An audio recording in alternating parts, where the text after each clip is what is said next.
thumbs up when you're good. Okay, folks, welcome back. Sydney Harbour on the 31st of January. We're aiming at the Sydney Harbour Bridge, and that's because we're looking at a westerly pattern here. And we'll go into the rig selection later, but it's the final heat of the Australian Championships, and Warwick will read you the current position on that. Smeg's unbeatable, we know that, but he'll do that in a second.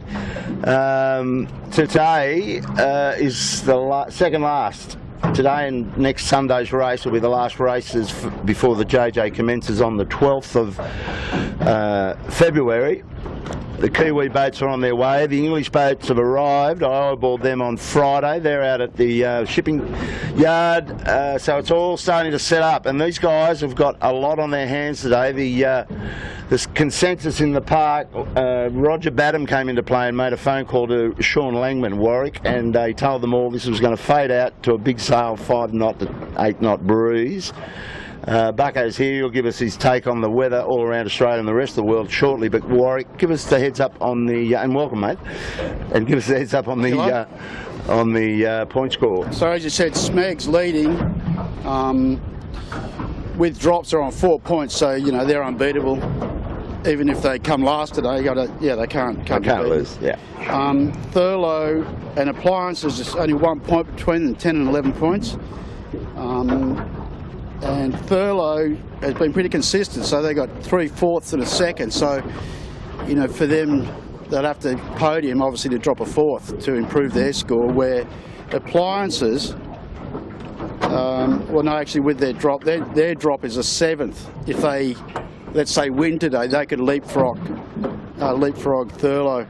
Then it's a tie between Gotta Love It 7 and Noakes Youth, and Noakes Youth has their next drop is a 10 and Gotta Love It is a 9th. So if they were to beat Gotta Love It, they would go ahead of Gotta Love It. Well, it's going to be an interesting race because the weather's up and down. Bucko, we may as well go straight into your prognosis about what you've heard. Did you make a phone call to Roger Badham, or do you do it yourself these days? What's your story, buddy?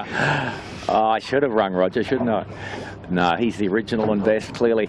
No, look, I mean, it's a, you know, couple of low pressure cells to the south of Sydney, so it's driving this northwesterly flow.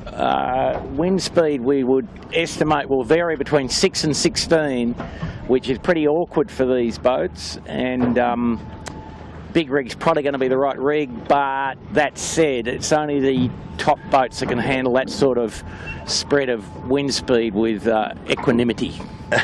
Big word. So that's it, Bucko? You finished it?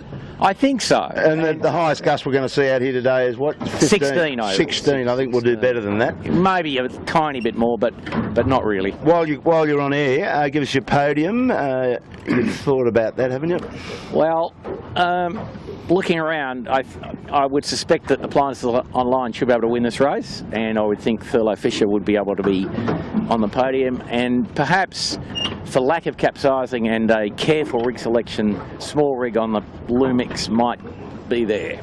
Yeah, not bad. Lumix is the only boat out here that we can tell is on the second rig, and the stand-in skipper today is the Budgie, Andy Budgeon, so he knows how to send them in a bit of a fresh, gusty second sail, which I think this breeze is a second sail, but there's a lot of holes in it, as Bucko was indicating. Wazza, what's your line-up for your podium, buddy? Yeah, I'll go Appliances, Rag, and I'll give old Budgie a crack for third with his second sail if this cranks back in. I think we're going to see it go up and down, particularly in the first lap, up and down in terms of pressure. So I think we're going to see a bit of action, Killer. Oh, got that right. We've already seen a bit. DeLonghi's basically been on Shark Island. We've seen Smeg have a good one. A couple of other little fallovers. Well, this is my picks. I'm going with DeWitt because the human counterweight will come into play today, and they're a solid crew. This is a tricky sort of day up and down in pressure. I like them to win this. I think Michael Coxon's guys on the Thurlow will make a good fist of it. and I also think Andy Budget in the Lumix will figure it in third on the podium. But it's all going to, the bearing will be how much puff comes into this. Right now it's down pretty much in the range of the big rigs, but it's a westerly, and we know that goes up and down in pressure as the in between quarter and hour sessions. The big trick will be with the guys in the big rigs, and that's why I like David, is that whoever can settle down, 1 minute you're overpowered, and then you could be sailing in the next 2 or 3 minutes in a depowered section. So it's how you work the gears and how you get your crew to adjust all the settings. Wouldn't you reckon, was it? Hard work for the crews with the big rigs and this puffy stuff. So that's why David is solid with us. So Kilo, I've just had a look at Seabreeze, which is going live, and the last few minutes, the average was 15. And gust was 18. That's at Fort Denison, which is probably the most reliable wind reader for us today. Yeah, we're looking at it. And another thing, Bucko, it's interesting, the temperature's continuing to rise, air temperature. Yeah, well, I think what we saw there is as it gets hotter, it will fade, and the soft air is from the right, and so then you're having, air that sort of was in Moree half a day ago, sort of thing, getting to Sydney, and the temperature might get up to 30, and it should tend to soften, and it'll make the puff lull sequence much more difficult to deal with. Do you understand that, was it? Yeah, I do to a degree, but the thing is, and I'll go back to the great Mike Fletcher, who's out here on the water, and the catabatic effect. How's that? That's a good memory. It goes back along 20 years ago now. I was told that. Catabatic. But if the temperature's rising and the land's getting hotter, isn't that going to increase the breeze by the relative temperature to the water? Oh, big question, was it? No, because it's not thermally driven. This is just gradient wind, and for that to occur, the wind has to be, a thermally driven sea breeze, an onshore wind. And this wind is rough in part because it's blown across a lot of land in the Blue Mountains, to the west of Sydney, which is extremely rough territory. So the boundary layer up to, 100 metres deep or something like that is extremely turbulent, and that's what we're seeing down at the water level. I agree with that. Response. Well, the water's not sticking, or it is sticking. The air's not sticking. Is that what? The air's not sticky. That's correct. The air's not sticking. Air is not sticking. So it's all over the place. So anyway, all I'll be doing is looking 100 metres ahead. Yeah, a long way ahead of you, and the puffs will be coming from the south of west and the north of west. So this is really tricky, and there's not a lot of tide though. Bucko, is there? The tide is pretty high now. Tide ebbing, and it's not a big tide. No, it's not big. It's not a big thing. But the water is pretty flat, as you'd observe. It doesn't matter. We'll still have plenty of action at the windward mark. Well, we're still sitting around waiting for the race committee. They're still on AP. I thought the fleet was here. No, here we go. Okay, here we go. We're going to go into a sequence in about a minute's time. So we're finally going to go, and hopefully without a general. I'll get away first go. Looks like to me, Bucko, I sort of don't mind the pin end. Well, yeah, don't mind the pin, but then you've got to get off Point Piper on Port Tack. The pin looks good at the moment, to be sure. Well, David's down there having a good look at it. Yeah. But I think what they normally do, from my memory, they start on starboard and head down there, and they block you out pretty early. So that'd probably be a no-go. It's a matter of just getting a lane, the old story, isn't it? Just fighting for the line in the mess and then tack off as soon as you think you're into something. Yeah, I mean, it's only about a bit less than 2 minutes up to Clark Island, which is pretty much in the way of the racetrack on the left edge looking upwind. So 5 to go. 5 minutes to go, and breeze a fairway right and a little elevated at the present time. Yep, so for sure the breeze has just gone up, so it's sort of coming and going in waves, which from my memory is sort of pretty standard thing that happens in these westerlies. And a little bit right. There you go. Big righty there. With the puff. So that will maybe change where you want to start. So that's like 4:30 to go. It's going to be a matter of is this pressure and this direction going to be there in 4.5 minutes time when we start?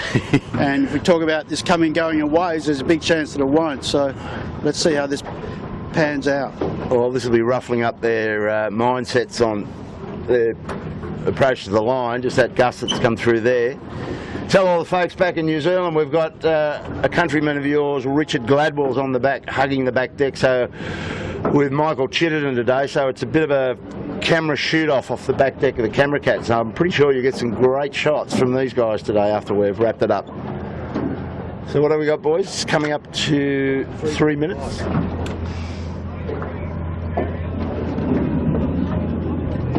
Hire's got a second rig on, so he might figure a bit higher than what he normally does. I can't imagine the Hire guys handling their big rig. I think that's very wise on their part.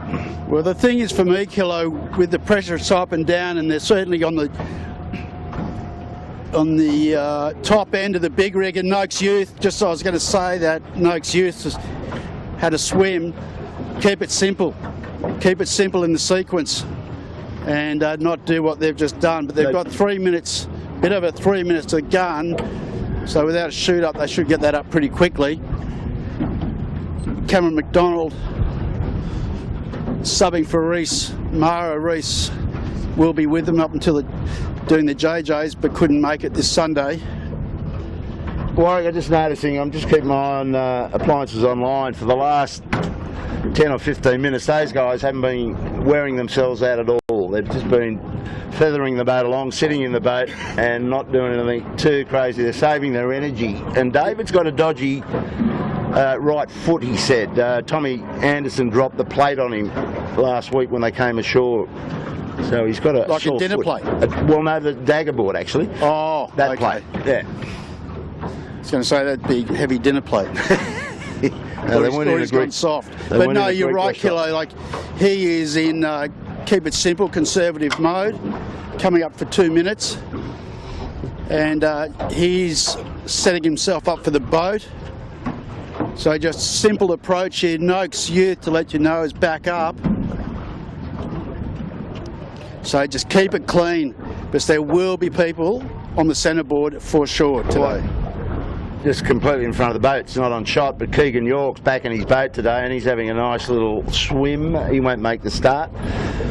So, yeah. Yeah, 140 to go. Could still get there. Could still get there, Kilo. He's got to do a bear away, wasn't he? Yeah, well. And you know what I noticed before? I said 7 was heading for the shore. And you know what? Here they come. I reckon they've put the second rig in. They have. You reckon? So that's the old Bucko would know about that from all his years winning the championships on 7.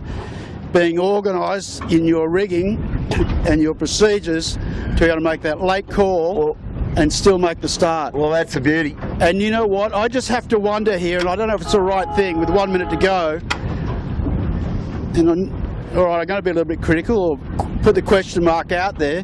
Was the race committee waiting for those 2 boats to leave the beach before they set that sequence? Because if they did, or 7, that for me is not the go. Well, it's interesting, isn't it? 7 was the first boat to put their big rig in and suck it pretty much everybody into it. Now we're under APs. Why they AP'd it? Now, what's all that about? Yeah. Any ideas, fellas? No, I don't. Well, let's confirm that. Has 7 got their second rig in? I think they would have. They wouldn't have gone all the way in there. They might have AP'd it for that ferry. No, they have still got their big rig on, Kilo. Oh, do they? Okay. Yeah. So Bucko's pointing out the ferry that's going through, and maybe that's the reason they AP'd it. I would find that a bit alarming if that was Anyway, true. they're going to have a little test of the see. line here, so you get a bit of an idea how they're handling it. Pretty straightforward in that pressure. Do I need to go? Maybe.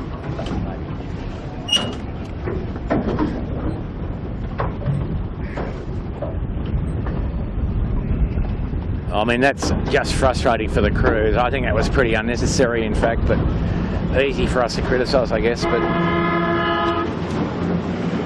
David Witt hasn't done any physical work yet. I just saw him rehydrating, so they've got their approach to this race. Don't burn yourselves out. Don't peak early. Wait for the race to start. Compass Global Markets gets another crack after his capsize. And the thing is, Bucko, it looks like it's gone a bit softer again. Yeah, and it may be that with this little overcast thing overhead here, that might be the flavour of the afternoon, as Mr. Badham suggested. But that said, there's still plenty of right-hand, heavy-handed 15, 16 just upwind of us now. So, but on average, the breeze is a little softer. But now that these, since they've gone to the square top mainsails the last few years, seems to me the second sail, it's 5 minutes. The second sail comes into play at about 14 knots. Like you can live with just on that crossover is probably 14. So it doesn't take a lot of breeze to make the second sail work. Well, what we were saying before, these big rigs got a bit on today, and the spinnaker runs down, the angles down the harbour are pretty much in their favour. They're going to get some big gusts. It's how they grit their teeth and hang on to it, but they're not going to be pinned out. They can actually let them put their bows down and hang on, and then their biggest problem then will be how quick the bricks turn up, and they have to purl it and go two sail. So could be some two sail racing. The bearaways will be right up there, so it could be a show rule at the end of this. Well, Kilo, if you have a look now, see the extent of the right-handedness of the breeze we've got now, they'll be hard pressed to lay down the run on Port Jibe. So we might see them aiming at Point Piper a little bit more than we may have expected, but right up the top, the breeze is back in the left. So, well, just to let you know, this is the reverse of the easterly course. So they go off this line straight up the harbour towards the harbour bridge. There'll be a laid mark up there. They take that to port. Then there's a wing mark over off Clark Island, and that sets up the first manoeuvre and difficulty for them. How far they go past that before they put the jibe in to come back to this turn mark down in roughly where this committee boat is. And then it's back up, straight back down, straight up the top, and then to finish under spinnaker off Clark Island will complete heat 5 of this event. So that's what we're dealing with.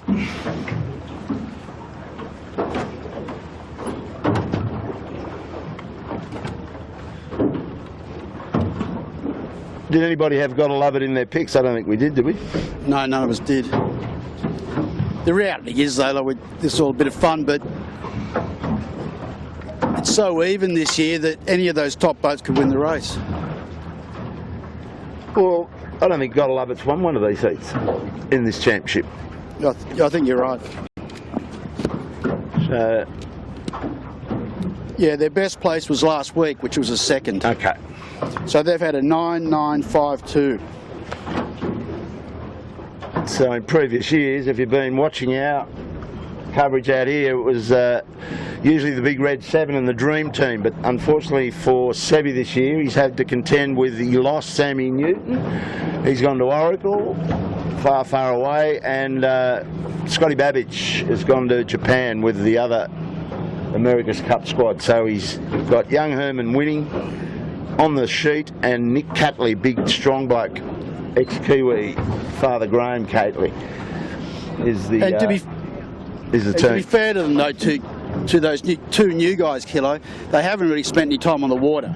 So they haven't been training, or, everyone's sort of been all over the place, so it's just not the same program. So it's... well, they come back to the field, eh?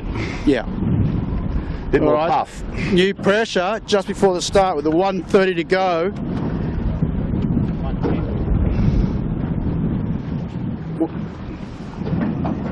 I got 1:30, but anyway, we'll find out.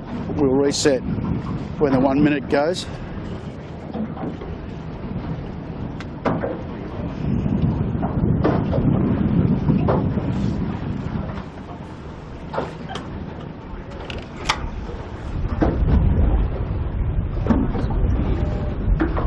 Okay, so just about to come up to the 1 minute to go.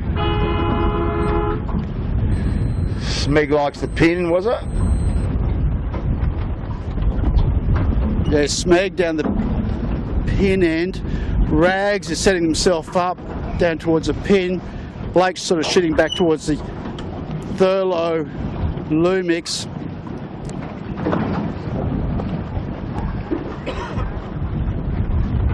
Oh, Smeg's coming back. So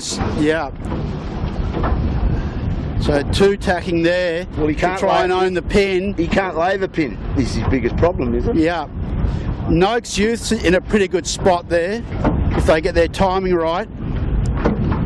Ilve's going quick.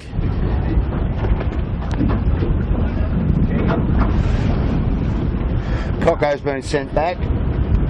Oh, look, we're not on the line. Noakes Youth hit the trigger a little bit too late. Okay, so no one was close to the line there, but it's very pin biased. Smeg gets the pin. Next will be Rag and Famish. So we'll probably head over to the left kilo. That's where all the action will be.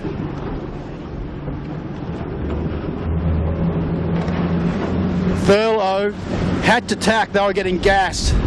So they've given away a lot of leverage there starting at the boat. Yeah, they're going to struggle. I'm just liking the look of Panasonic lifting up nice and high with those nice tidy small sails. Be a lot easier for them if this pressure stays up. And come around to the right, Blake, and pick up the fleet. And the leader is Smeg. Asco's in a good spot. Noakes Youth's in a good spot, but can't tack at the moment. Seven's probably locking out Asco. So this is pretty, for me, classic Wesley stuff with that pin. Punch out. Don't get behind the lee of Clark, but wait for the first shift.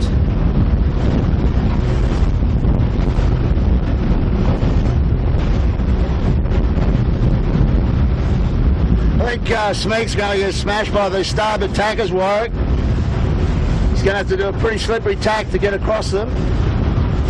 Well, I think they'll be looking over their shoulder, waiting, because I don't know that they would cross yet, Kilo, as you're indicating.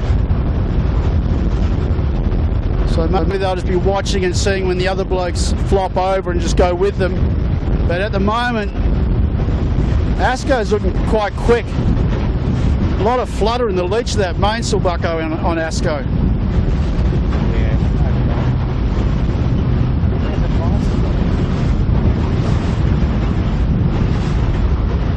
Noakes Youth getting gassed by Rags and Asco. For me, Smeg would cross now. Actually, here we go. Smeg's tacking. Needs to be a good one. It's going to be close. Asco bails out. Well, yeah, Rags is also going. Well, that was a good tactic on the Smeglers. They dragged them right out to this side, so they probably let them decide when they were going to go back, and they'll happily follow and beat a weather. Yeah, and Noakes Youth, just out of shot, will make sure they've got clear air and then tack. They're going for their tack now. Kilo was, we seem to have lost the appliances online somewhere in the proceedings. Okay. I can see them, they're a long way back, Bucko.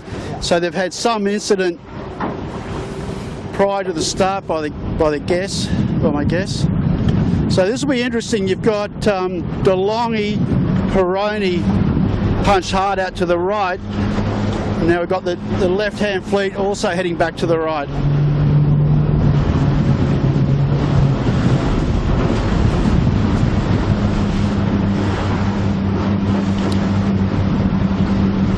So Smeg has hurt Rags a little bit there. They've put the hammer down, Smeg, and they're gassing, bit of gas on Rag and Famish. Jackie McCartney's team. Asco's still got clear air. Seven's got clear air. And one of our picks, which was there's been a failure on Smeg. Yeah, blew the come round to your left to get on Smeg, Blake. There's been the jib flew out. Yeah, there's been a failure on the jib sheeting. So that's I dare say that's it for them. They're not going to win today. And Lee Nice does a dive, nice little Nabbo. swan dive. Nice dive. So for me, the new leader is Asco.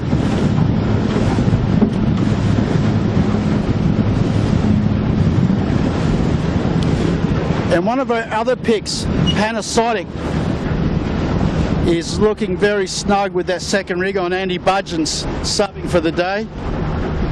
Out here for his another Aussie summer. Yep, he likes it down here.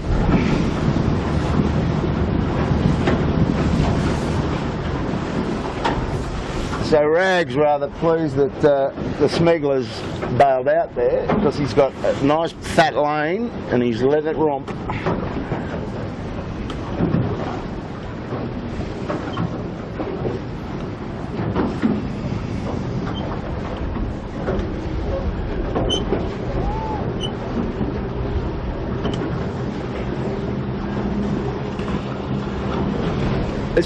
This breeze warwick's gone a little bit to the left. I think Rag's looking pretty famous here at the moment. We'll just get out of the road of Noakes Youth.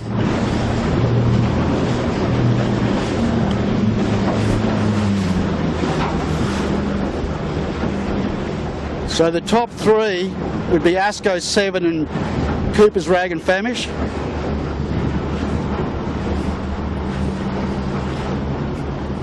And then it's going to be very close. I think Noakes Youth will cross Panasonic.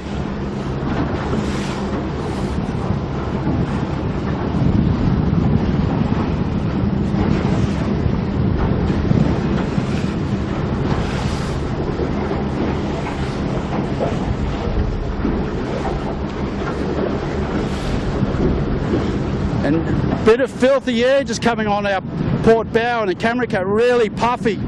It's really strong, and then big hole behind it, and it's gone dark. We're just up right under these dark clouds,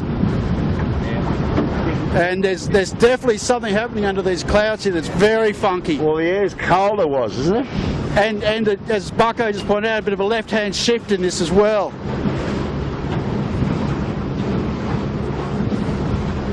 And the boats haven't quite got what we're in yet. They're still about 50 metres away from it, I think. But it's very narrow band. It's not actually in the right on where Asco and 7 are.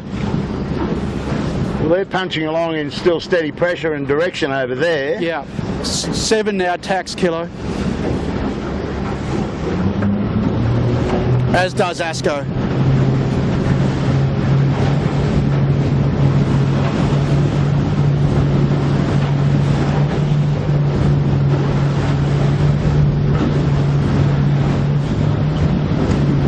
So Asco tacked just below and in front of 7, and be wanting to put the squeeze on. Rag and Famish had to do a slight dip there on 7, so these three are very close. Triple M also doing a good job. Noakes Youth are in contact here also, was it, with that clean lane they had? Yeah, they are. So they're really battling for 4th place. They're really battling 7, so I don't think 4th can overtake top 3. Meaning I don't think 7 or Noakes Youth could overtake the top 3 with the points. It was. I was talking with the Asco boys a little earlier, and they were pretty confident about their speed with big Kurt Futuris in the middle of the boat. And a little contrast in rig styles between them and 7, and so we're going to see which one's better here. They've got a good drag race out to the left-hand side. And come round, Blake, if you can. We'll pick up the 2 leading boats here, Asco Yep. and 7 right on our bow.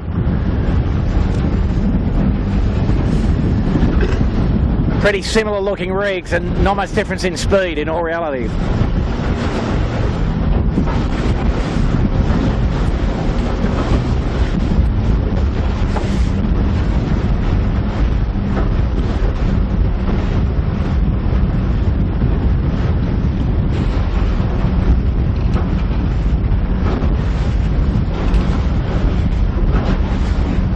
These guys are getting more bow down on this side. That might have been that pressure you're looking at.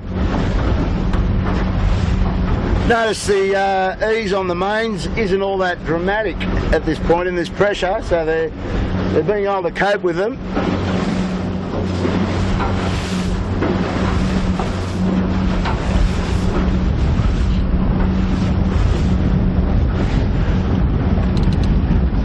Johnny Sweeney and the Triple M guys are hanging into this little section as well. They're up in the first 5 or 6, smoking along. Just to lure to these pair. And the 7 has to tack their kilo. Couldn't live with Asco, so that's interesting.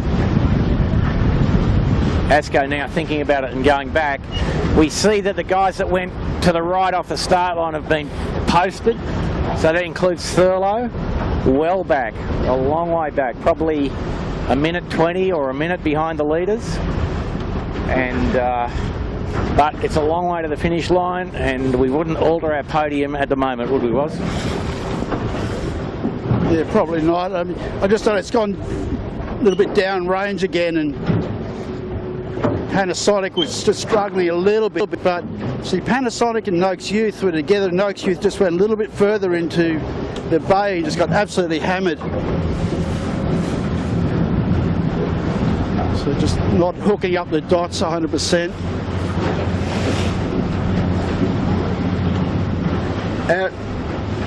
Has our turn mark been laid, or is that in the back of the rib going up there? I think it's past it. So there's been something on Asco there. Geez, it's so up and down now. This is really tricky for the skippers and the tacticians to pick this. It was harder and harder as you get up the top of the course. More land interference, plenty of high buildings in North Sydney, and extremely difficult approach to the windward mark. And as we've noted, the Bearaway might see some action, but it might not. But very tough on the crews up this end of the track. Well, guys, you're really getting close to the CBD of Sydney, really. The closer you get, it's going to hack it up a lot, isn't it? Exactly, exactly. So at the moment, we're sort of a bit down pressure. Okay, I've got the mark kilo, it's on our bow. Yeah, and Asco's got it right on his bow at this point. So 7 and Cooper's off the shore. The little fleet of Opties here is going to be under a bit of duress when these guys turn around and hoist some chutes. Could be a bit of eyes wide open on the Opties. And I think Triple M has moved into 4th place.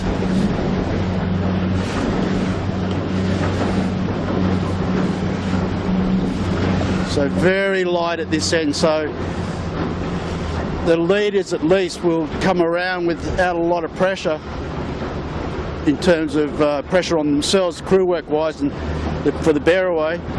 But Asco's just gapped 7, which has gone to really soft and bow down and getting the pressure, about to get new pressure, left hand pressure, Asco. So Asco will just get richer in about 10 seconds time.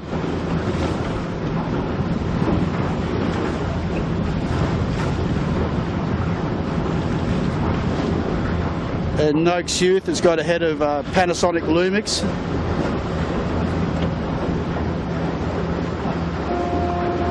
Johnny Sweeney in 4th position, maybe, was? Yeah, they've had a good beat.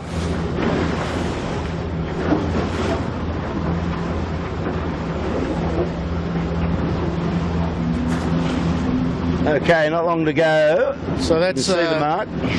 They're going to be around about 14.5 minutes elapsed.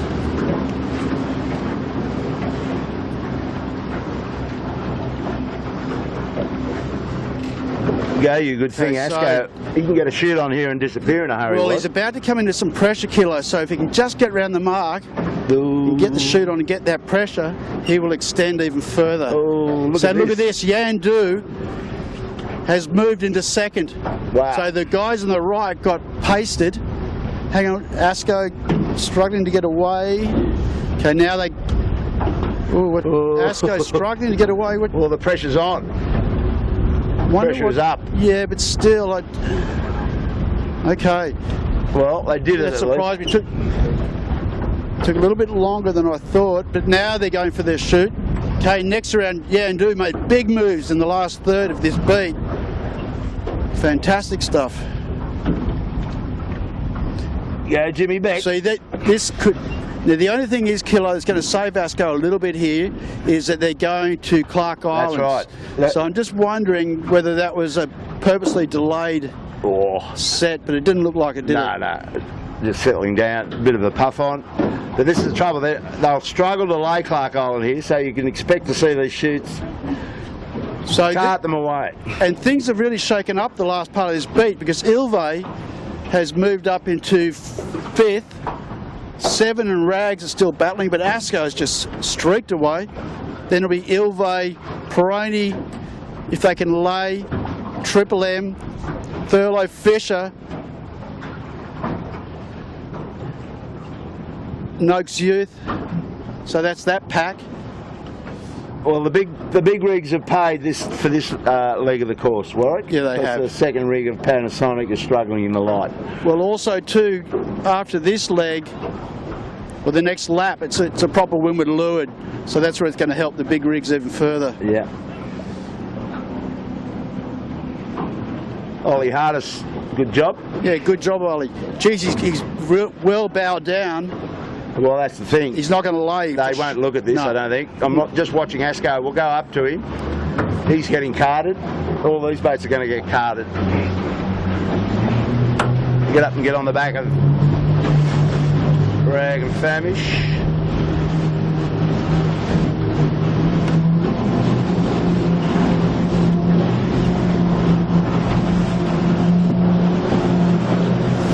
Capsized back there was. There's just behind Noakes Youth, there's a boat down. Yeah, Noakes Youth really struggled with their set then.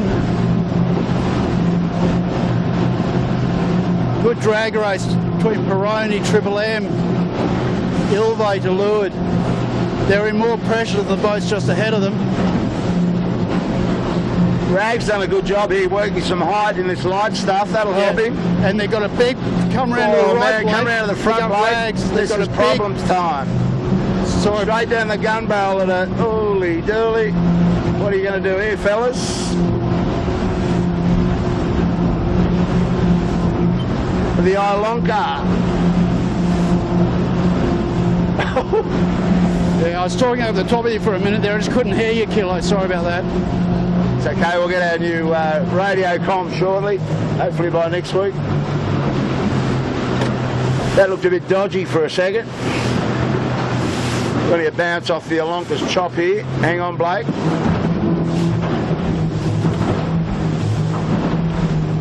Holy mother. So Asco's going to have to knock their chute off any second now. So Big Peter Harris doing a great job on the rag here, Warwick. Got that big frame working. Absolutely. Well, both of them. You know, I saw Jack during the week very briefly, and these guys are really slick. Okay, so Asco's gone for the drop. Ooh. Now Yandu drops. Well, Rags basically before them. Rags is getting carted there. He was on lay for this mark. It's just off our bow. Well, I think that he could get ahead of Yandu here. Seven's gone for their drop. Well, they've got to come a long way back from there. They'll be back on a wind. Kilo, look at Asco. Blake, if you pick up Asco in the lead, the chute's still at the top of the mast. Now it's starting to come down. Well, Rag late. Rag might make this. Well, Asco's missed the mark for me. They'll be basically on a wind to get back. Look at the Rag going. They can see it. They're just going to have to get there. But they've got Yandu coming up underneath them. They've got no rights. They've got to give way to Yandu. Yandu could really push hard here, but could take themselves out. They're gone, Rags. Rags is gone. They've gone. That's the trouble. Just pushed it a little bit too hard. Now the bearaway. So Asco still just maintains the lead. Watch the bearaway here, was that? Ooh. Now they're off down to the start area again. Go, you good thing, Asco. So just out of shot. Now Asco just taking their time, all settled down. It's be a windward set. Gotta love it, can't bear away. Think it's too much. Yep, they're gone. And Yandu's in real trouble. Come around, Blake, sorry, to your left. He's gone alongside the Yandu's going to go behind the island. Seven's going to have to pull off a two-sail. Jai Peroni's in the drink. Triple M Ilve. So this is all changing. The action's behind us, Killer. Yeah, we'll go back. Asco's doing a mighty fine See, there's job. a graveyard. You got Rag and Famish. Yandu's got pushed around the other side of the island. 7 now is getting their chute up. Noakes Youth gets around, but they're in big pressure for the jibe. Ollie Harder's doing a good job. We'll go for the 2-sail jibe. Will he pull it off? Well done.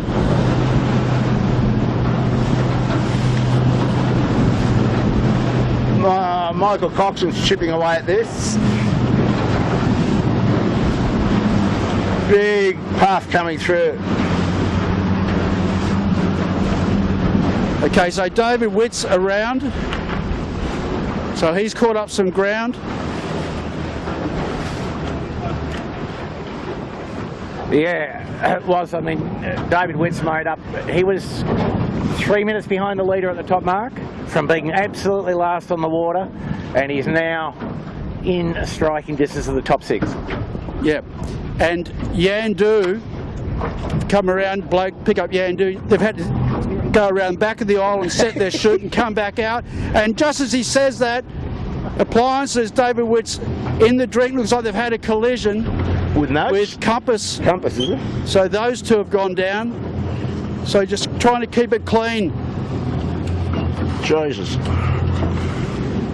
Let's get down there, Kilo. Asco's gone. Let's go down there, Kilo. Just trying to avoid the PRO. We'll just do a flyby past. So Asco's down. So 7, the new leader. Blake's got, yeah, we're going there. We'll just do a flyby, see if they're all in one piece here. 2 Toms, David, and that's Alcatel, is it? Now I tell you, Compass Markets. and Yandu just pushing it hard to get across Point Piper. And I tell you who's coming into play here, Andy Budgeon. Yep. On the Lumix, second rig.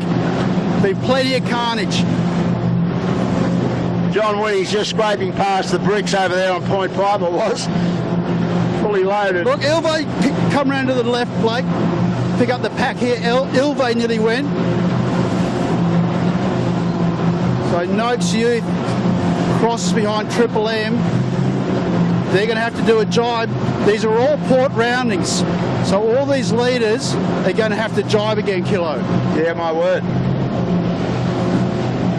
So that puts Johnny Winning in pretty good shape. Well, he's get the shoot off. Well, he's almost going to go in the lead. Isn't it ironic? He's gone around the back of the island. He's right on lay. Doesn't have to do any more jibes. Seven's had to knock their chute off. So that means they're going to have to do a 2-sail jibe at the bottom mark, which is Triple M's making you to worry. Yeah. Well, they've had to knock theirs off too, so they're going to have to 2-sail jibe as well, which is extremely difficult when you're overpowered. And young Ollie Hardis just hanging us, wringing his neck. Yeah, well, if he can do a safe jibe drop. Now let's stay on Seven's, stay on the mark, Blake. They're gone. Stay on the mark. Seven's gone. Slow down here, Killer. Watch Triple M. They can take the lead here. Pull the jibe off. Oh. Let's just stop here, Killer. So Noakes Youth, difficult manoeuvre to pull off. They're going to have to 2-sail jibe as well. Ilve's safe. So this will be a real test. Triple M, the Noakes new leader. Youth guys, they're in a bit of strife, I think. So they're going to have to pull off a very difficult manoeuvre, and they've gone down speed. That's a horror show, that one. Just watch Noakes Youth. That could be the next one to go in. Blake, around to your left a bit. Doing a granny. I don't think they're going to get away quick enough, Kilo, to get around the mark. This is really dodgy stuff. Well, there's a big shake-up on that leg. And watch Noakes Youth. Big bow down. They're gone. oh, man. Man, that was too tight. Yeah, no room. So big shake-up in that leg, was it? Yep, big shake-up. So plenty of action. And Triple M leads them from John Winning. Pretty close at the front. Ilve, great job. And the smiling assassin, Andy Budgeon, just putting around with a second rig. Yeah, Kilo, we saw some expression of disbelief from David Witt up there. I think he was suggesting that Compass Global Markets might have caused the incident, possibly. Yeah, No, we'll have an interview after the race. Be rather animated if that was the case. Yes, he was rather animated sitting on the slippery riding lever. Wasn't smiling, is it? No. Non-animation.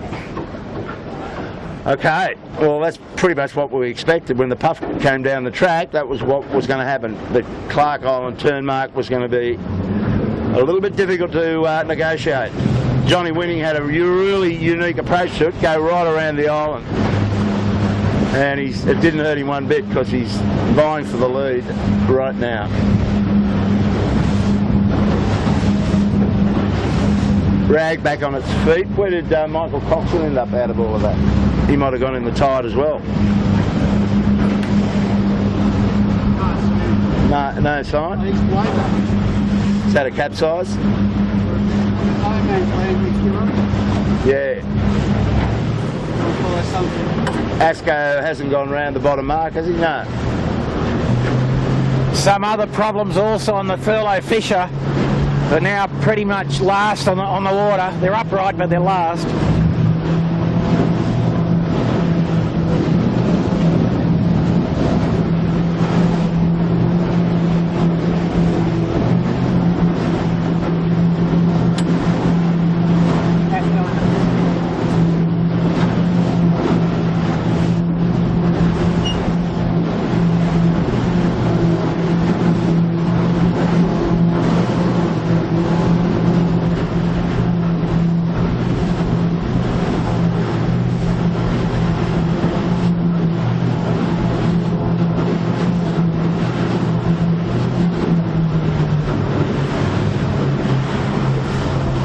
So dropped into the back of Ilve and Panasonic Lumix. Panasonic's got the 2 rig, Ilve lightweight crew with the big, so that's a bit of a no-brainer who's going to win that. A little attacking duel up the harbour. Ilve's gone, and the leader now is Warwick. I think John Winning in the end went further on that run than anybody else, but the main thing was he was on his feet and travelling. Talking about John Winning. Yeah, sorry, get in the breeze. Sometimes I lose you when you're talking the other way. Say that again. Just saying, John Winning sailed further than anybody on that run, but he sailed it on his feet and quickly on his feet. Exactly. Well, what it did, it inadvertently saved him from having to do a high-risk manoeuvre at the bottom mark when the pressure came in. So all the leaders overlaid the mark and had to drop their chutes, which pushed them into 2-sail jibe manoeuvres, and it went bad for all of them. Except for Ollie, actually. Ollie Hart, oh no, he did a jibe drop. Ollie did it. So those down speed with big sails on jibes is really hard, and we saw Moke's Youth did the granny, which they thought was the right thing to do, but they didn't give themselves enough room and just buried the nose down, big down the mine. And all of those guys are back up and running now. We're just behind the Panasonic Lumix. These guys are just cruising along here with this smaller sail, and they're gauging in on. But long way to go. Like, this is only the completion of coming up the completion. Well, we're only got done one lap. But Kilo, it's interesting in Bucko with their second sail on. Look how much main sheet they've got eased. Like they've still got plenty of power in reserve. Yeah, fair point. And the thing is too, obviously, once you're using that power, you're more efficient. There's less aero drag, less weight. So these guys are not out of it for the win by any means. Well, exactly, and it's going to be who's the Stephen Bradbury outcome that we were talking about before the start. Be the last man standing should win it. We'll get out of his road. We've got a Manly ferry right on our bow here. So I don't know whether Lumix have seen the ferry before they tacked. I don't think they did. No, the ferry's certainly letting them know that they're there. But they're going to cross. Andy's keeping going now. The next one that could be affected could be Ilve. And I think Ilve's across the bow of the ferry also.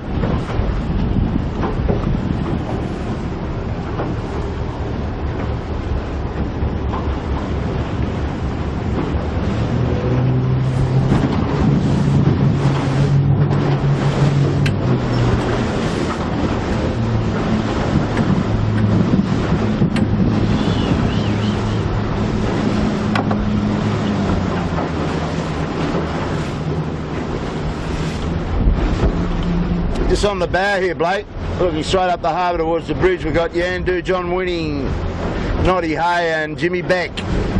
Probably cruising into a nice little lead here over the Triple M boys. They've come right up, there's a big split between them. And they're working pretty much the centre of the harbour, but they're getting that nice little lefty, plenty of pressure. These are the older gentlemen of this fleet, Warwick. Amazing job. A lot of experienced heads on that boat.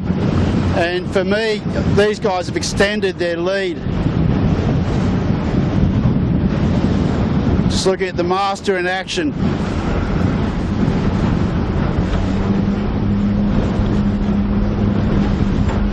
Bit of a gully raker.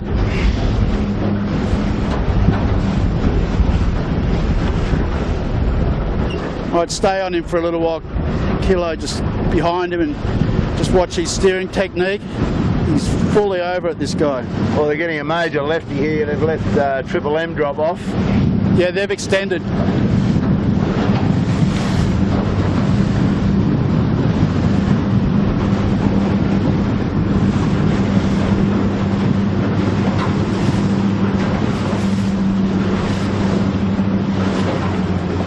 Well, that sail combo seems to be working pretty well. You wouldn't say they're leaning their guts out there, was it? Well, I think what's happening is the bang's gone off, getting a lot more twist in the sail. Yeah, you can see that. Jib looks way out on the track, just opened that slot. So they probably would have wound the rig on a bit. So in full deep power mode. I'll let the boat do the work, eh? Well, these guys haven't had a capsize, so that's why they're in the front. They've been playing the smart. But having said that, Kilo, they actually had a very good last third of the first beat. They did. They rounded second, didn't they? Yeah, all the guys on the right, except for Asco, suffered quite badly in the later stage, and the guys that sort of in the middle to left came back really well. So they're going to attack now. Any idea what's going on behind us there, Bucko? Can you see the big red 7? Is he still continuing on? We seem to have what you might describe as a shortage of peloton. Their peloton's drifted off into oblivion. There's a few peloton members who've returned to the rack in Double Bay. Right. And I think that may include appliances online, and I think it may include the big red 7. But yes. Okay, all these sorts of days. I mean, when you start capsizing, doing those tough barrelways we're talking about, it really saps the energy, and you don't want to have, one is bad enough, but you don't want to double up on them because you've got nothing left to offer. In battery power, I'm talking about. Yeah, and Asco tipped over twice in about 5 minutes, and that's pretty taxing. The old rule used to be, of course, tip over 3 times and take it home, because it's not going to get any better. 3 strikes. 3 strikes, exactly. So we've got a diminished fleet on our hands here, folks. Just wait till Triple M comes alongside us. We'll show you some pics of those guys. I'll be still lurking around in second place. Yep, so our podium's not looking that good, I don't think, Kilo. Well, we've got Panasonic in there. Well, we better be... We didn't get Woody, and we didn't get... Put it all on the black here, yeah, indeed. Because I think appliances may have gone home, and Thurlow Fisher is bringing up the rear of the fleet. So Thurlow, I think, had a swim at the top mark before they got a shoot on to come down the first time. Looked like it, didn't it? Yeah, they're a long way back. Yeah. So I'm sort of liking the look of Lumix to do the whole 9 yards on this racecourse upright, and that will mean a lot. Well, the Triple M boys look pretty safe as well. I'm sorry, I shouldn't. Yep. They've been sailing extremely well with the big rig.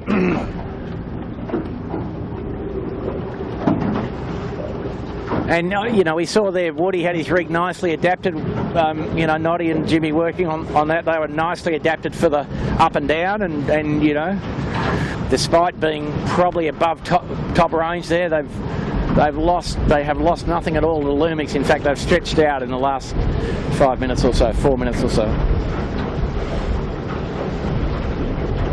Just trying to find the mark. It must be on our bow. I can't see it. Ferry's right up. I can see it. It's right on our bow. It's a fair way to go. So we'll chase up the end, guys. I'll be first around.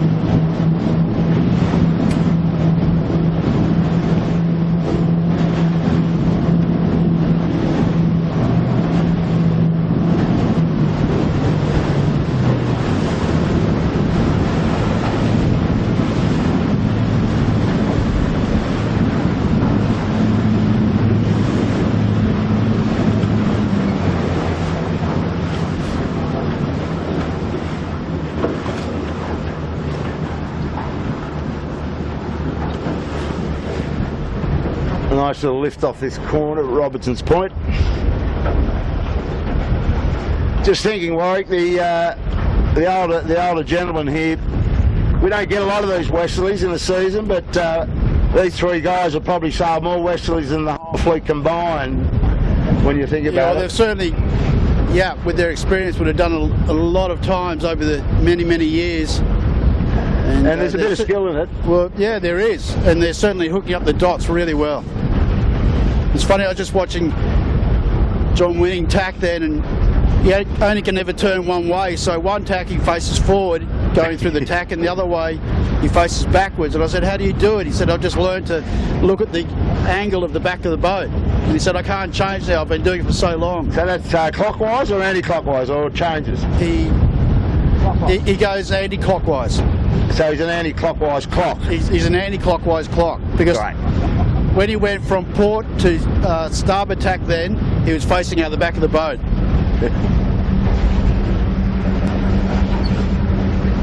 Well, I can see Rag and Famish back there. He's still banging away. Bit of bad luck for those guys. They had that head-on with a massive lonka and then got carded and had a couple of jibber mainsail. Got to love it being one of them, and Yandu unsettled them and down she went. You got that on video? Yeah. Kilo, just looking backwards a bit, it looks as if it's pretty close now between Lumix and Triple M for third, and they've got about a 1 minute deficit from Yandu, and it does look as if Mojo and Noakes Senior are perhaps next in line. Okay, so just have a look at this, Bucko. We're on John Winning. He's got one tacking in, and then he's got to do a bearway, and there's plenty of wind coming at him. So keep it up, you guys. I'm not sure he's going to just enjoy get that bow down safely. Well, let's not get in the way, Kilo. Pressure in about 10. Bows down. We can hear some advice coming from Mr. Winning from here. What do you think he's saying? Encouragement, you'd call that. Successful, and a bit of puff to get them down, and you'd expect they would be able to win the race from here, but well, once again, Bucko, this is like Asco's lead last time. He was able to get the chute on and extend. Now, the advantage he's got this time, he's not going to Clark Island. He's going straight down, so the angles are freed up for him to play with. Yep. And he'll play it really safe down here. He'll just sit in. He'll let the other two guys be out in the wire. Yeah, and he'll just lock himself in, and probably won't hurt him too much because they're in the VMG mode. But he'll just want to be really safe. Lumix about to tack and come in. Yeah, Andy doing a great job stepping in. Short on the ley line, I think. Alcatel's doing a good job. Wow. Stephen Quigley, he's up into 4th place. I'll be stoked in that. Yeah.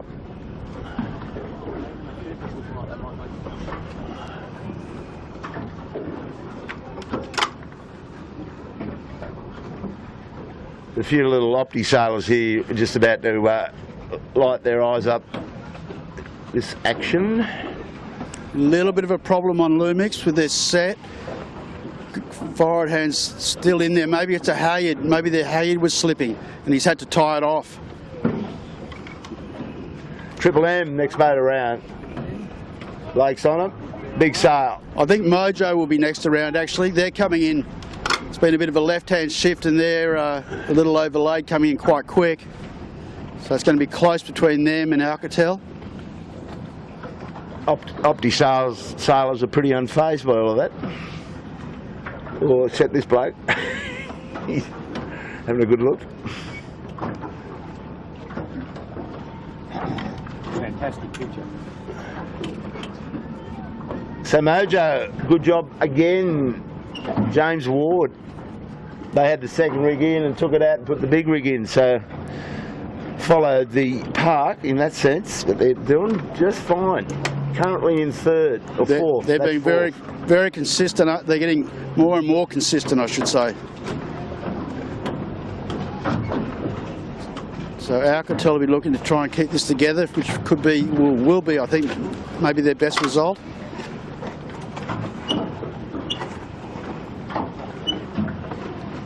Pressure's gone really soft here at the moment.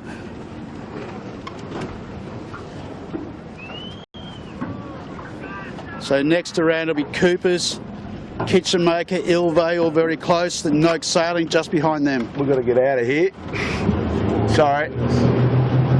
And that's a pretty good comeback from the Coopers, isn't it? They've been in the drink twice, and nothing easy about either capsize, but they're still not completely out of contention. And I tell you what's well and truly out of shot, Yandu has just probably tripled its lead over the fleet by getting away with pressure when they came around the top mark, and then the breeze went soft. Down on Point Piper? Yeah, he's gone. He is gone.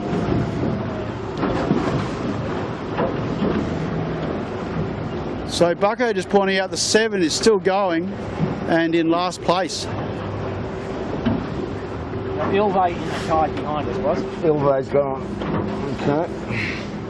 So, yeah, Ilve's gone. Noakes Youth has caught up a little bit. They were further back than that, so therefore they had that big nosedive at the bottom and fighting their way back. And that could, if they keep it together, that could consolidate fourth for them over 7, push 7 back to 5th place in the championship. Rag tangled up in the opties. Big shifts, big pressure changes, and now we're getting big gaps.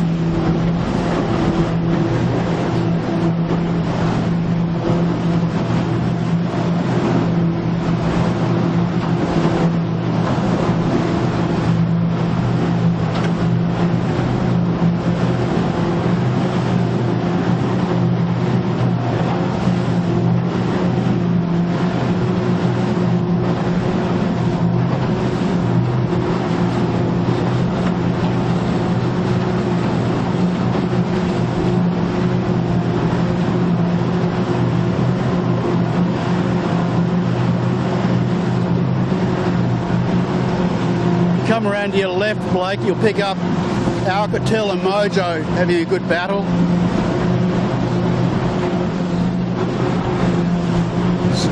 Stick with these guys for a minute, maybe Kilo, so we're not shooting too far away.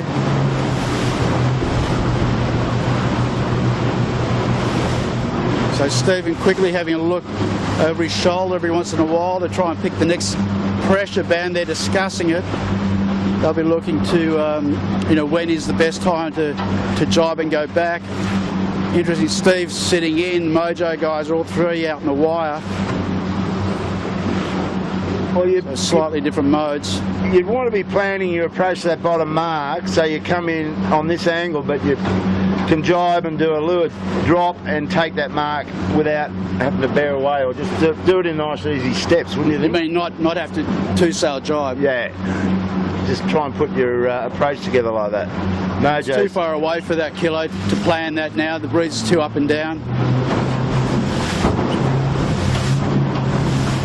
But what you're saying is right. If the pressure kicks back in, plan well ahead for it and avoid that high-risk manoeuvre. So it'll be interesting. Mojo's jibed off, so they're going to get some separation here. It'll be interesting to see if that pays for. Who comes out on top of that little... Well, I can tell you where Mojo is, or is heading, there's more pressure. I can see in the distance Rags, Noakes Sailing, Kitchen Maker all going very quick, and now Mojo's going very quick, so I don't think this will work out for the Alcatel boys at this stage. Looks a lot softer on this side of the course. We'll get across the other side. They're really smoking down there. So is Mojo, straight down the centre. I like the look of that one.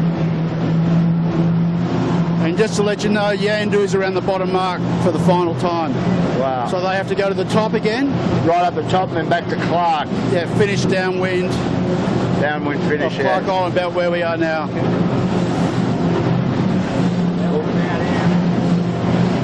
So Woody's just got to stay upright, and this race, heat 5 of the Australians, will be his.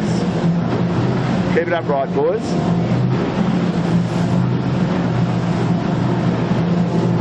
So far they've got that lead through good boat handling and good tactics. Speed through the water, so it wasn't just the one thing. So now Noak Sailing having a great battle with Rags. Great to see Sean, Pete and Jared having a really good race. Been up there a few times and it's just fallen away from them. But they are flying.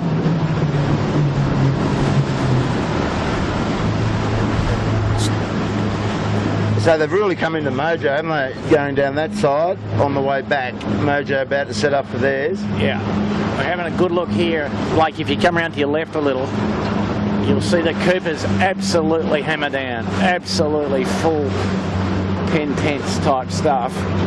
Right at the limit of what's sort of doable. Coming on the face of a good puff. And Noak's older coming with them. So it'll be a good wrestle into the bottom mark here. They're not laying the mark, or they're going to have to aim up a little to get up to it. So a bit of tough work to do here. This will be pretty interesting. So this is what you're talking about, the breeze. They've made big gains down this side, but for me, the round is going to be better for Rags and Noak Sailing. Mojo could be under a bit of pressure. Might have to drop and do a 2-sail jibe. A bit hard to tell from where we are right now. Well, they're flat out, well, they're just above the mark, but their takedown and jibe is going to be a doozy. Well, they'll be trying to buy themselves some real estate kilos so they can do a jibe drop, so a high-speed jibe and then drop the chute. And I think they've actually bought themselves enough water to do that.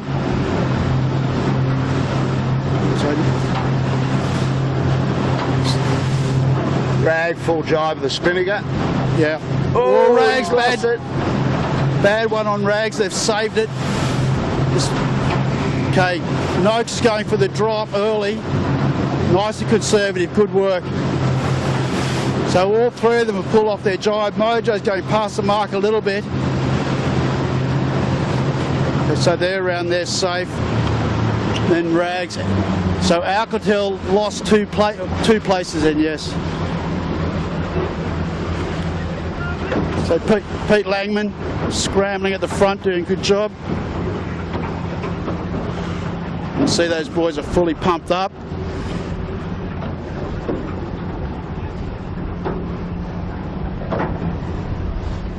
Well, you can see John winning right through those three boats. He's right over under Bradley's head, so that's his lead.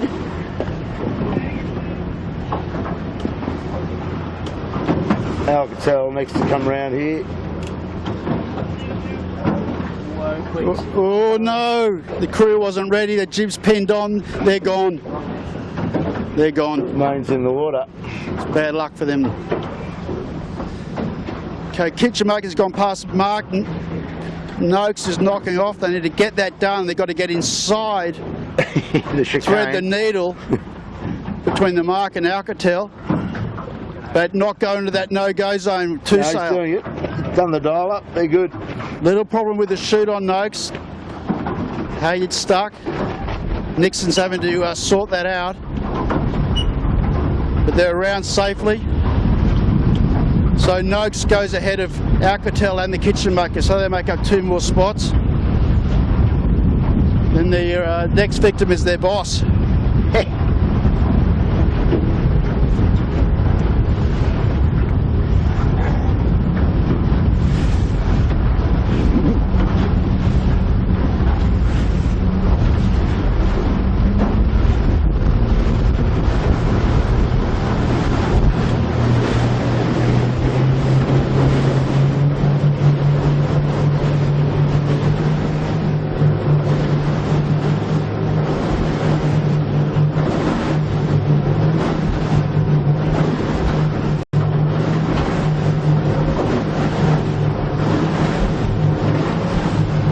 So even though it's got spread out a bit, guys, there's still some good battles going on throughout the field. Oh yeah, you get to appreciate some good crew work at least and some good rides. So it's interesting, two of the favourites, being Thurlow and Seven, are well back, and the other one of the favourites, Appliances, has hit the shore, Bucko said, so real turnaround, and just shows you how this season it's wide open. Yeah, it's a good look, isn't it? Anybody's for the JJ at this point. Well, for me, it's the most interesting year we've had for a long time with so many different people. We mentioned before the Kiwis are locked and loaded, the containers been shipped. They've got 7 boats coming over, and they've had their similar championship to this one finished a couple of weeks ago, and David McDermott got the better of them over there in the Yamaha. We know how well they sail that boat, and Will Tiller got the Aon into second in that series from Ginge, I think, got third with the C-Tech. So we're going to get some good racing out of those guys. We'll see how much they've learned since last year, since they were down here. Yeah. But Howie Hamlin is the news, Bucko. Okay. Howie's had a little bit of plumbing done on his arteries and what have you. So he Like if you come round to the right, you'll get a good pick at Mojo. We're getting a bit far away from those other guys. And you got Peroni coming down, and then the Triple M Lumix battle still continues. It was. I was just going to say, I was going to offer a little book on whether the Coopers has got enough speed and tenacity to get up onto the podium here, and it wouldn't surprise me at all. In fact, not far to go, but they've tipped over twice, and they're still in the yacht race. Well, I'll tell you what, he's got a chance on that run to the finish, because it's high into, there you can see the finish, but it's high up into roughly that same zone where the turn mark was, where they were really strung out to get there, so it's going to be the ding-dong to get to the finish, was it? Yeah, no, it's definitely not over yet. I mean, just even from the perspective of shifts and the pressure differential, not to mention the potential for capsizes, you wouldn't throw away your tickets right now, that's for sure. Well, the podium, Johnny Winning's got that nice break in front, and Triple M has just got a little bit of a sneeze on the Lumix with the second rig, so that's the podium. And these guys in the Mojo and Rag starting to close into this, so I think he can get a podium from where he is, and that'll be worth watching.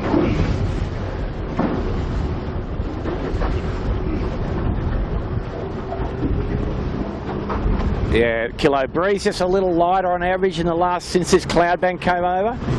So we would expect that Coopers will make good ground on Lumix up this beat, and then be able to run to the finish with plenty more sail. So I don't think they'll be able to catch the Triple M, but they might catch up to the Lumix. Worth watching.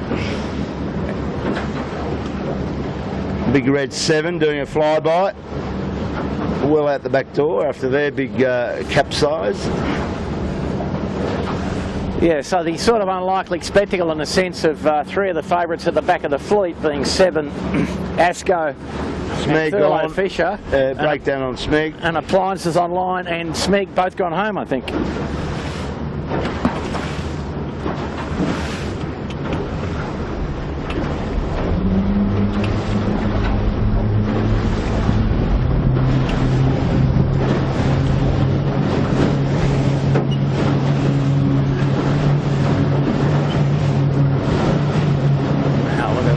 And if you just go up behind Rags for a second, Kilo, they're sailing that same mode, their jib's all the way out on the track, opening a slight, and I think a little bit of vang eased, just to get a twist in the main. And they'll well bow up in that puff, and they look like they're going to sail around second and third, but they bow down again now. Yeah, but out to our left, just to let you know, watch out, Kilo.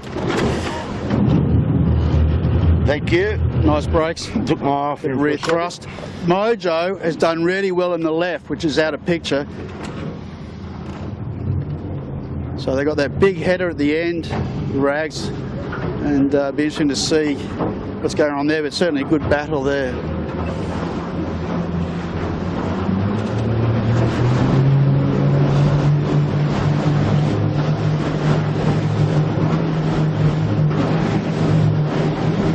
Breeze has gone back to the right in this puff, so Budgie's got his bow right up towards the Harbour Bridge. It's all over the place at this point. Yeah, he's right with pressure as well. Just depends how long it lasts for, obviously. Yandu, just to let you know, sort of working the centre of the course, just trying to hook up the dots.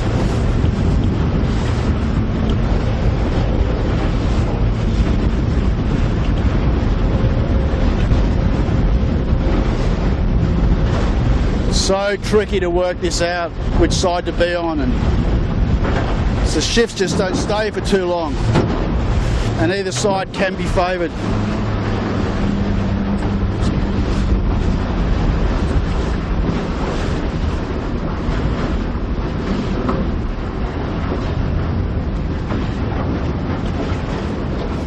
So for me, Mojo's come back into Triple M. Yeah, I'd agree with that. They've done a good job. Yeah. So we've got the cross coming up with rags. Triple M will cross in front of Cooper's, that's for sure. Then the next tight one will be Mojo. Will they get a little bit of a breeze, a bit of a riding to cross the rags?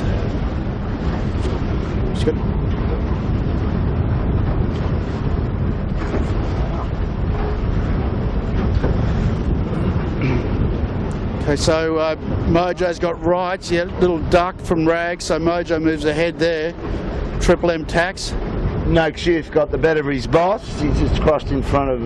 Yeah, they were in the left. They've come up quite well and closing this group, and so with a fair part of his beat to go, they're not out of it. Mojo has a bad tack. So very tight. If we just sort of slow down a bit, Kilo, we've got this whole pack happening with a Triple M, rags, big Lumix, waves coming, boys. Hang on. Noakes, Youth, and Mojo. Huge wave coming on the boom. So the battle for seconds a long way from over, or the last two steps on the podium, Bucko. Yeah, you can see that the boys on the Cooper 62 Rug and Famish have the bit between their teeth, and they'd be very pleased if they could get on the podium after having the masthead in the water twice. And the boats that they've caught up to haven't been upside down, to my knowledge. So their boat speed and their handling has been pretty good all day, except for standing on the centreboard. No, yeah, you're right. I think the only other one that's in this group that has been in the tide is Noakes Youth.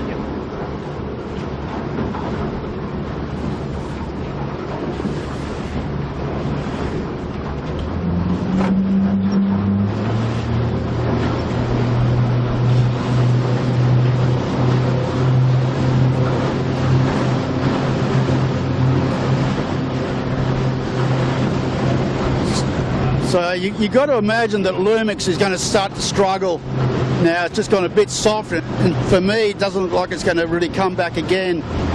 Just seeing the sky clearing in the west, Bucko, and the flags on top of the bridge aren't doing a lot. Yeah, flags on top of the bridge nearly looking droopy at this stage, in fact. Yeah, I think the Coopers probably can get third at least, and whether they can catch the Triple M is entirely another matter. And interestingly, both these boats using almond sails, so probably quite similar in setup and so forth. Big left-hander here on the Triple M, beautiful bit of left-handed wind, but not quite sure what's going on there. But the Coopers John Whitting's almost becalmed imagining it will switch back for them. Yeah, you're onto a Kilo. Yandu, as you said, I don't know if Blake can get it, it's probably too far away, but they're very, very soft air, but I think they've done enough, particularly that they're just going back to Clark Island, that they'll hold on to their lead. It's a pretty handy lead. Well, what they've got to keep their mind on is they want to buy some height down here. If it's light, get the height early in case you get a cart whirl underneath you, and you've got to stay up on height. I can't see that happening. Well, just in case, because they just get carted away. Yeah, I think you just sail the fastest you can, and because there's no more jives or anything, if they have to do a bit of a two sail at the end, so be it. Big waves here, Blake. Probably quicker than. Holy dooly. Whoa.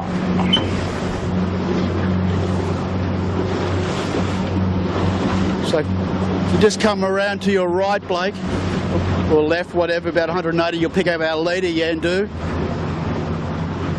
Done a fantastic job all day long. Well, right now, he's not laying the finish line.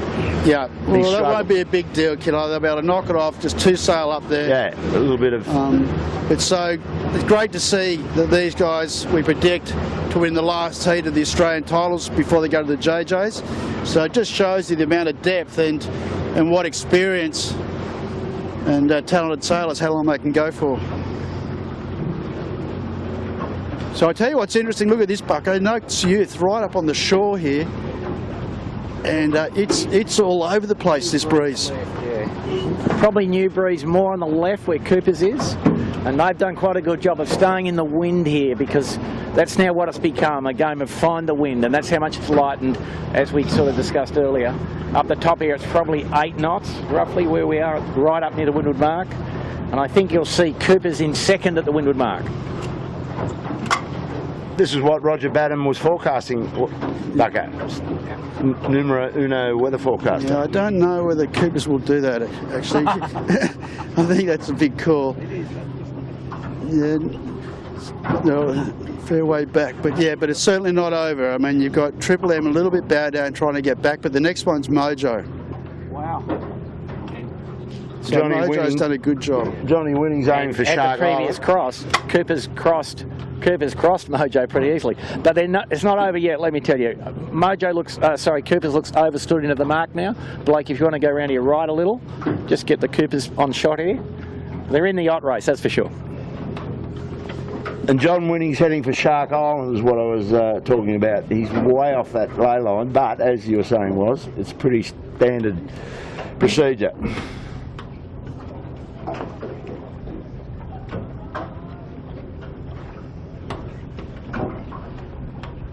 The mighty Triple M turns.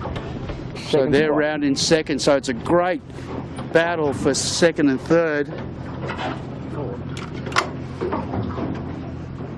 So Cooper's just slides inside of Mojo, then just had enough room without Rice to do that. So they slide up into third. Mojo will be fourth. Struggling to get around the mark. So now the way that this pressure's gone, it takes away options really, Bucko, doesn't it, once they're around the top mark? Go for height, mate. Go for height. It's just a big drag race now. And just looking down there, it seems like it's evenly light all the way down to the bottom pretty much. So Bucko, Johnny Winning's taking his shoot down the mast. Yeah. So he's got about 4 minutes up his sleeve. He can do whatever he likes.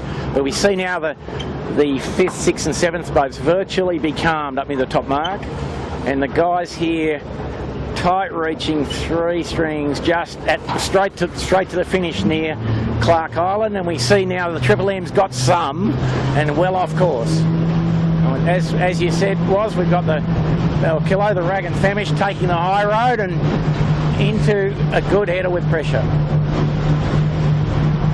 And Noakes Youth is the next one around, so they've got ahead of Luke and Noakes Sailing.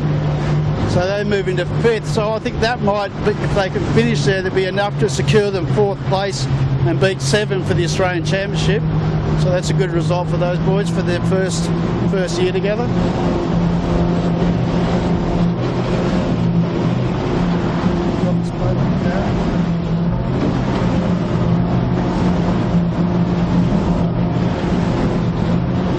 Blake, if you can just come around to your right, 180 degrees, you'll pick up Triple M. Now they're pressed now, so they're going to lose their height and go fast down. Robbie run the group. He doesn't know what he's doing. Little cruising yacht right in their line.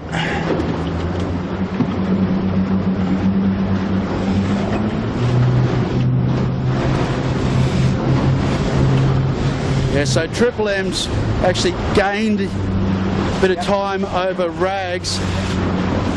Yandu two sail, very soft two sail, reaching a long way down, getting to the finish. The Triple M's done the best out of that group on the run.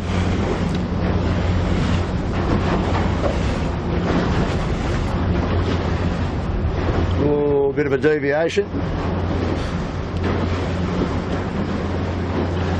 And even though that pack was very close when they came around the top mark, it spread out between Triple M, Rags, Mojo and Noakes Youth.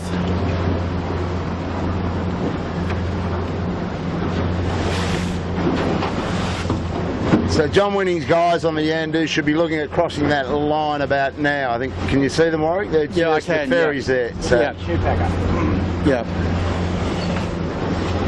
So Triple M is bow down going quick. Just to let you know, Mojo has got hardly anything and is probably 30 degrees higher.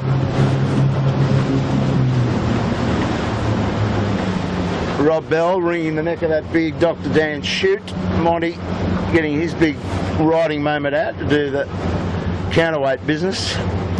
So Johnny Sweeney. They've been going good with Monty, haven't they? Yeah, Montague? much better, yeah. They've No, that's worked great. out, I mean, weight-wise, plus experience, and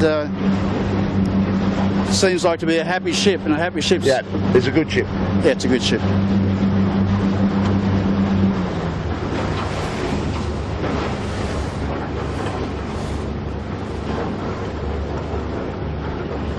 So this is very up and down now, getting very sick.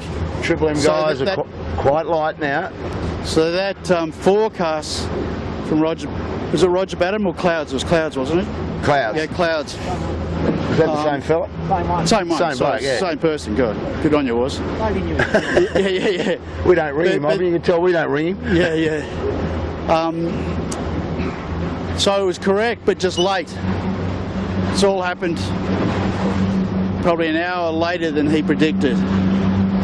But the second sails wouldn't have won it today. No, that's right. Plainly Because- obvious. All these guys, first and second. What was interesting was the way they were able to depower them uphill. We had a good look at Johnny Winning's setup and Rag's setup. They were able to get them into a nice mode to handle them. It comes. The hard part comes with the boat handling. If we saw doing those two sail jives and the big nose dives, the bearaways, that's where they become really problematic. They can get rid of the power on them quite efficiently. Killer, I think another thing that people should think about a little bit is that the committee held up the start for quite a long time, and if we'd raced at the sort of reasonable start time, these guys would have finished still in quite a bit of wind, and that probably would have changed the result, I'd suggest. Yeah, fair comment, Bucko. And also too, Bucko would have extended the time in which they would have had to deal with the conditions with the big rigs longer, which it could have put more carnage into it. Yep. So that's a really good observation.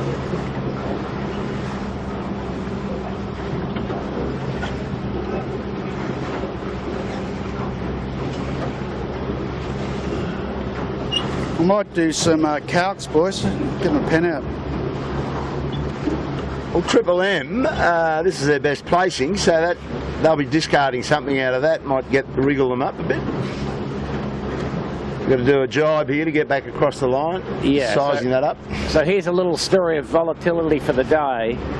The winner had to take his chute down and reach up two sail to get to the finish.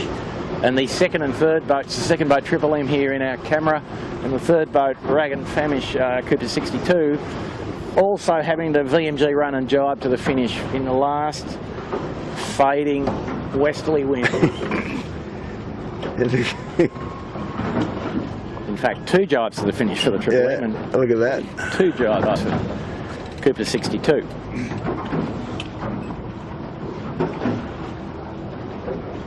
Meanwhile, Noakes Youth is travelling lower with three strings, making ground.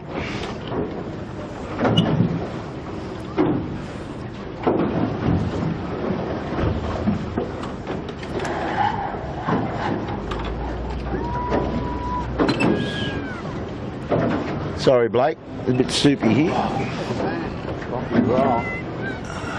Rock and roll.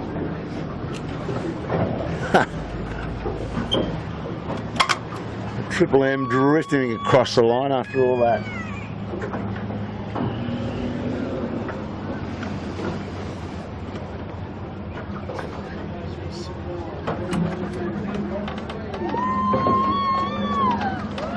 Big Dr. Dan. It's a good strumming it. It's a good job from those boys. Yeah, that's great effort. Triple M gives them plenty of confidence that they can hang in, handle their boat. And we see the Rag and Famish coming in third now. Found a bit of wind on the edge here, and pretty comfortable third place after all that. But considering they rounded the windward mark, nearly overlapped with Triple M, and then also nearly overlapped with Mojo, quite a bunch of losses and gains down the last run. But pretty good job from the Coopers boys. Twice with the masthead in the water and got third. Well, they won the race last week, so that's a good couple of races for them.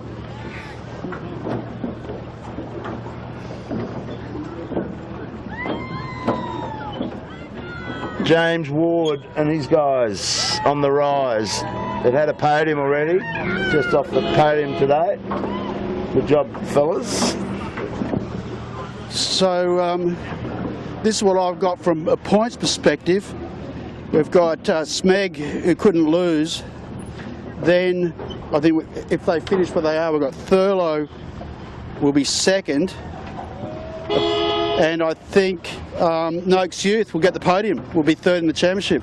Because of where because of appliances going home and getting a 16, 17 or 16, that moves them to, they get a 16, 27, and Noakes will have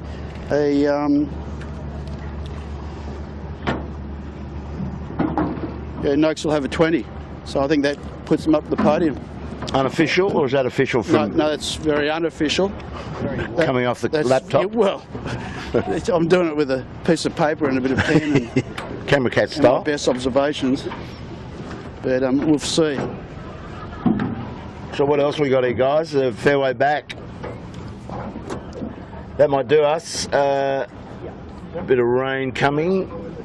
Noakes across. The next boat looks like it might be Noakes sailing even. He'll be happy. So that's it for us today, folks. That wraps up the Australian Championship. Smegglers, the winners. Good on them. Coming up to a three-boy race next Sunday, just to settle everything down. I think you might find some of the overseas boats might have a crack at that if they get their boats out of the containers and they turn up. Got to catch a plane to meet up with their boats at some point. Warwick, thanks for coming, mate. And Bucko, great fun again. And Blake for squeezing the trigger. But we've got Michael Chittenden is about to shut us down. So we'll see you back next Sunday. Same time, same camera cat. And we'll take you for a spin. Bye for now.